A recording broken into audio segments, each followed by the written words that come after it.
What you're about to listen to is a Bry-Fy production. Hey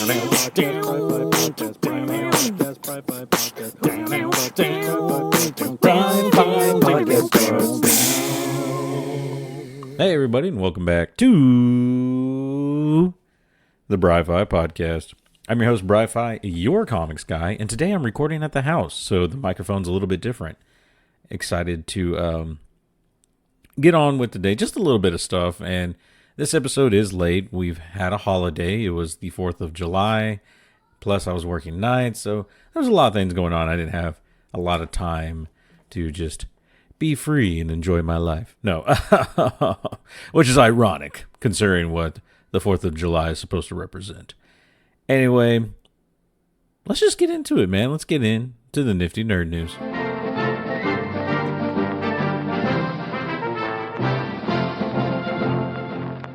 All right, guys, so up first in the nifty nerd news, the award-winning Image comic Saga is finally coming back at the end of this month.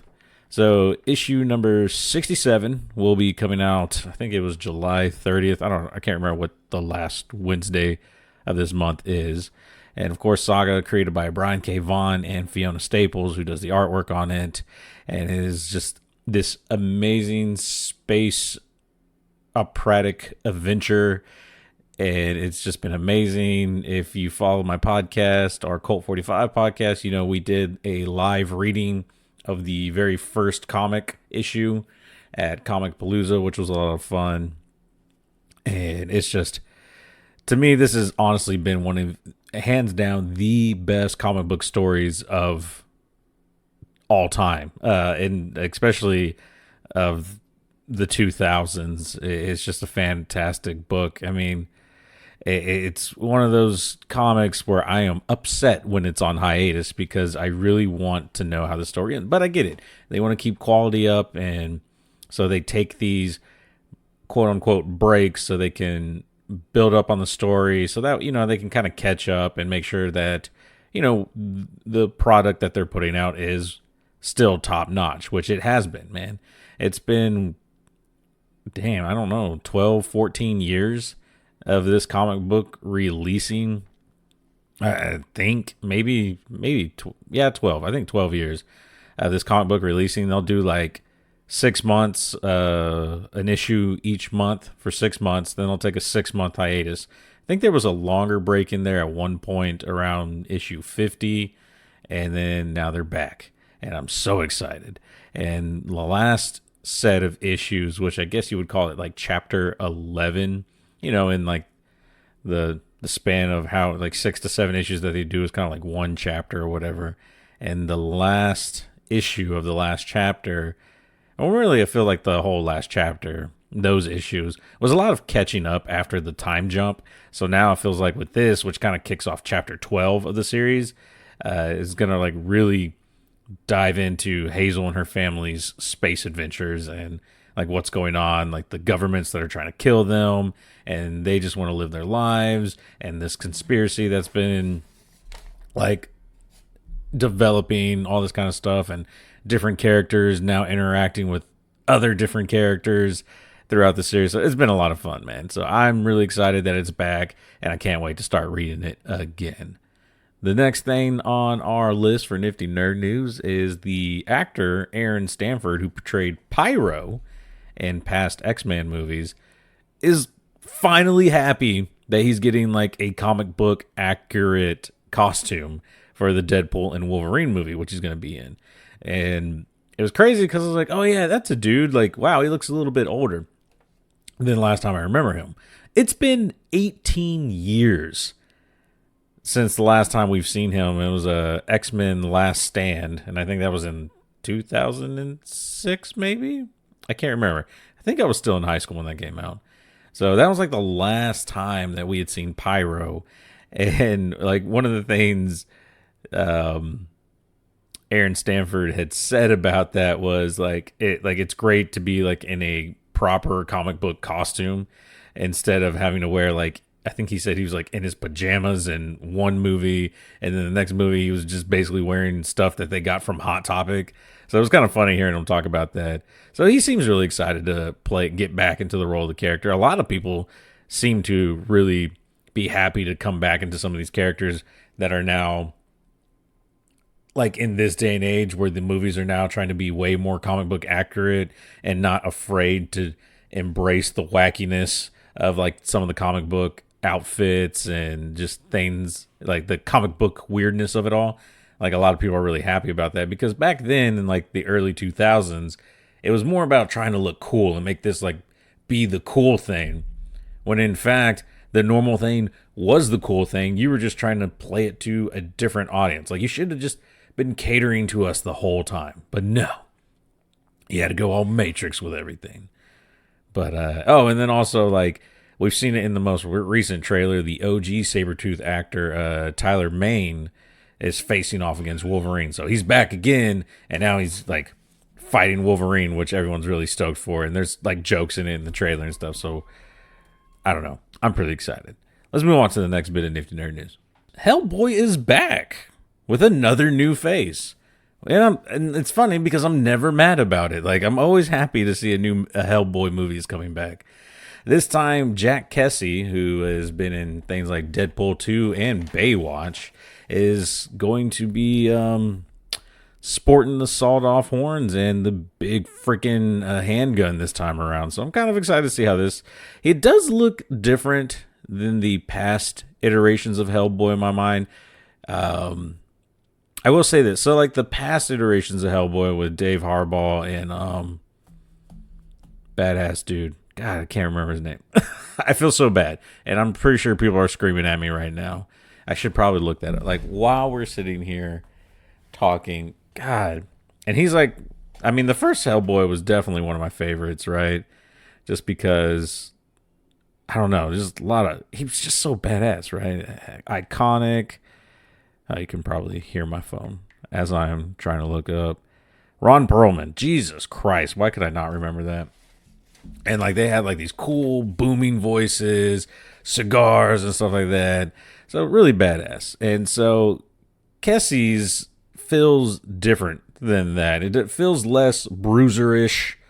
And honestly, though, after looking at a couple of pictures of the comic book where Mike Mignola did everything on, I feel like this newer version of Hellboy has more of that comic book feel to it, where almost like there's a bit of mystery and sadness to the character, where the other ones, like, they, you know, there's some sadness to them, but they still just looked way too badass and, like, just still, like, strong men. Like, I don't know. I just like the way this iteration of Hellboy looks. I feel like we're getting closer to the comics with a lot of things.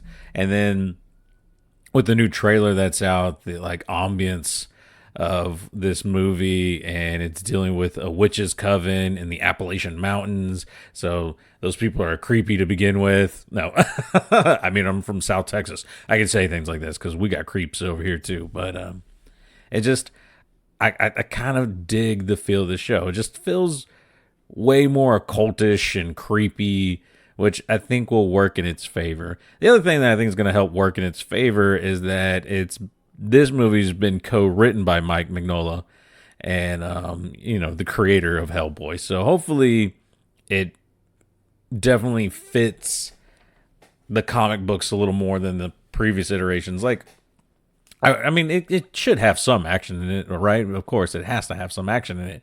But I feel like the other 2, 3, how many movies have we had? There was 2 with Ron Perlman, right? And then, am I missing one? And then you had David Harbaugh's. I can't remember. But I feel like with those past movies, they were more action-driven. And so this one with the trailer feels like it's definitely more mystery intrigued driven, and so maybe some more like detective type work stuff. So this could be really fun because in a lot of ways, and I don't really read Hellboy, but from what I've gathered, to me Hellboy feels like Devil Batman, you know, like if Batman just sawed off his little bat horns. No, I don't know. So I'm excited to see this though. Like, so yeah, that's it. That's all I wanted to say. I wanted to just tell you I'm excited to see this. It's going to look different, but give it a chance, please, for the love of God. Speaking of God and the love, the last bit of nifty nerd news, which I found very nifty and very interesting. So we've heard of like the Catholic faith ordaining saints, or making saints from people who have lived for Christ and things like that. And like it's always been like older people. I think the most recent was like the last pope who died not too long ago. He was what do they call it? Canonized. So it's canon, right? As a saint. But this year they're looking at canonizing who could be our first millennial saint. Someone who was born in the late 90s, died in early 2006 due to late stages of leukemia. 15-year-old Carlo Acutis. And turns out he was a huge gamer. Devout Catholic, huge gamer, and was actually a programmer and dealing with the internet kind of like, in the early 2000s. He used his knowledge and information with computers and stuff to create websites for, I think, other churches. But his big one was one that documented different reports of miracles throughout the world.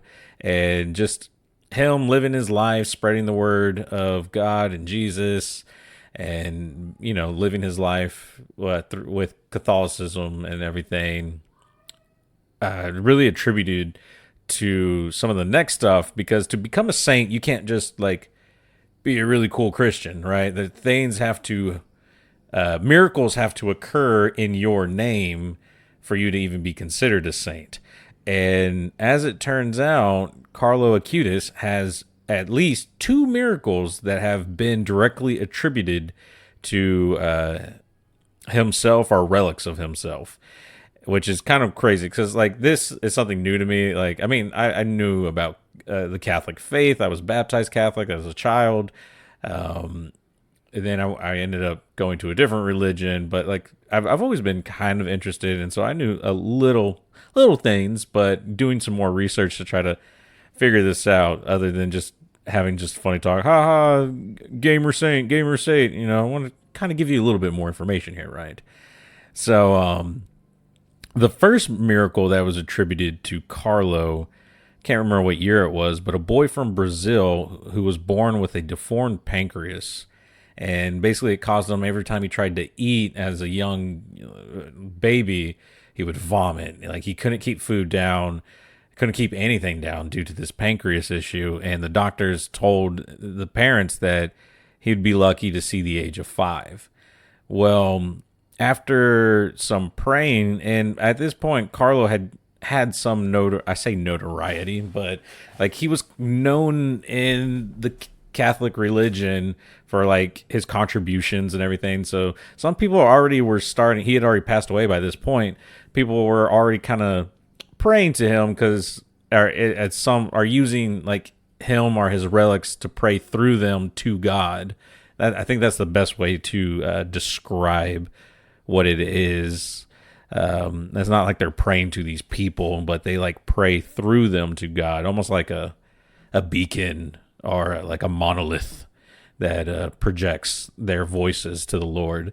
And so through doing that, they said that soon after, the young boy got like super energetic and got very hungry, and was actually eating food and keeping it down for the first time ever.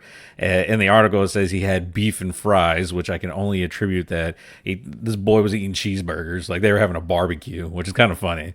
But the Pope Pope Francis recognized this as his first miracle, and so people have recognized it, so he needed one more.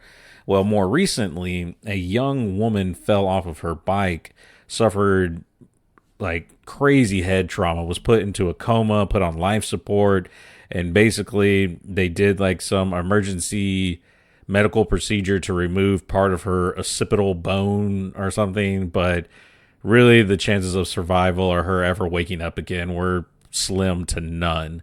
The family of this young woman traveled to Carlo's tomb, because by this point now his remains were taken from where he was buried and now super preserved and stuff, I think in the Vatican, which in some ways is kind of creepy, right? But in like, I mean, that's what they do, right?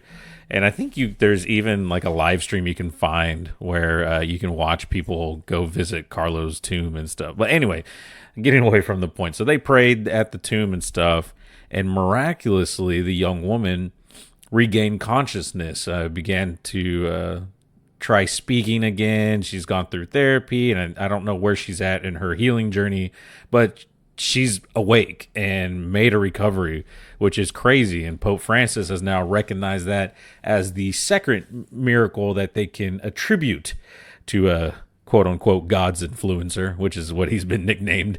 So it's kind of crazy and kind of cool, right? Like, in a lot of ways, the church and a lot of people in the Catholic faith are really excited about this, because it lets the kids know, hey, it's still cool to be a saint, right? And it's kind of funny if you see pictures of Carlo Acutis. Like, I mean, he was a teenager in the early 2000s, so like the hair, the polos, and like it's everything that I remember being in high school. Like, so he was my age, so this is someone my age, and I think about me as a teenager. I was definitely a gamer and into computers, but I was not like, you know, a spreader of the religious faith like him. And I mean, that's a great thing for him and stuff. You know, maybe I would have been a better person in life if I would have been more like him. But it's kind of cool because like it's showing young people like, you know, you don't have to be some old like war hero or do like these most epic like things and sacrifices to become a saint or to do God's will. And so, you know, that's one thing that they're trying to help promote and stuff like that. And I think that's a good cause, man. If you're trying to be helpful and like actually do good things for people and stuff like that, like, you know, we've seen things in the news and we know that a lot of religion gets a bad rap because of there are awful people in religion that do things. But then you have what seems like Carlos Acutis, who seemed like he was a very cool dude, and you know, really followed the faith and wanted to be a good person. And so those are the people that we need to rally behind and lift up, because those are the people, at least for religious, yeah, like for religions, those are the people that you need. Like those are the people that we should all be like, right? Not these horrible people that are in the shadows preying on the innocent. And then I didn't mean for this part to get dark and stuff. It was nifty nerd stuff, man. I wanted to celebrate Carlo here, man, the God's influencer, the gaming saint of the millennials. Like, that's what I wanted. And then I just thought about, like, I was like, oh yeah, he died in 2006. He was 15 years old and he had leukemia. And then I was like, wait, I was like 16, 17 years old in 2000. Oh my God, I was this kid's age. And then I'm thinking about the things I was doing in high school versus what he was doing in high school. And like, is there an opposite of a saint? Because that's probably what I was. No, I feel bad. But yeah, so that's it for the Nifty Nerd News this week, guys. Thank you for listening. Stay tuned because I don't know what we're going to talk about. We're going to talk about something. So just stay tuned.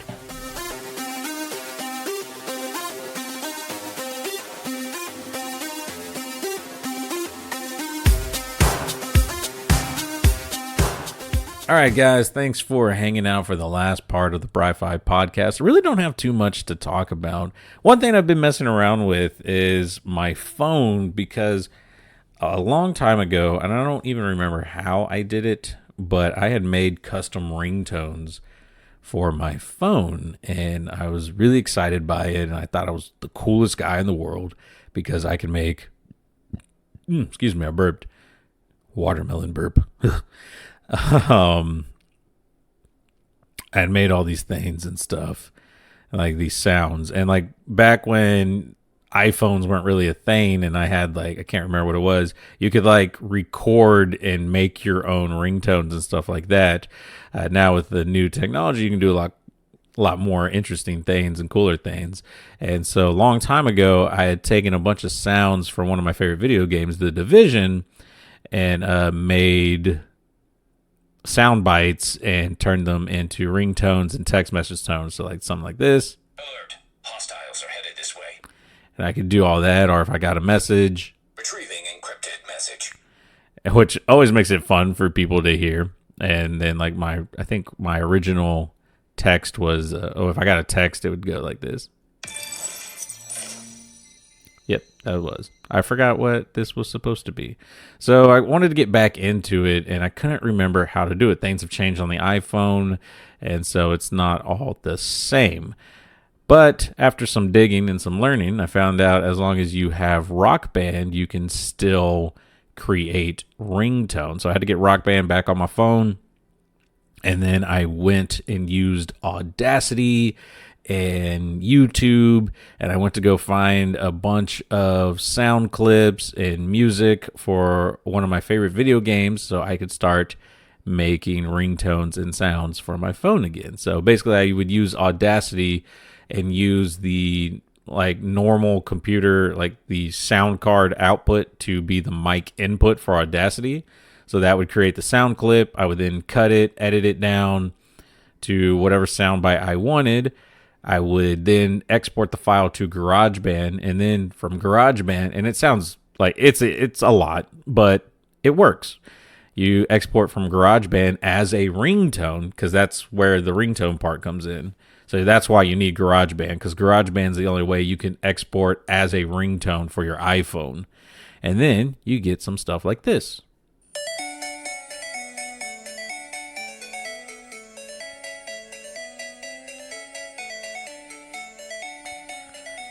So now I have Pokemon ringtones on my phone, which I'm really excited about. And then when someone texts me, I get something like that, which makes me laugh. It makes me really happy. What's my voicemail now? This is my voicemail. I don't know. I'm having too much fun with it, guys. And so if you want some ringtones, hit me up. Super cheap. Yeah, I don't know. If you really have an iPhone, you hit me up for stuff. I will shoot you some files because it's fun, man. And I will take requests. So if you have certain sound bites you want, and I've been now reinvigorated with going around and finding like different video game stuff to possibly add. I've done a bunch of Pokemon ones from like red, blue, and yellow.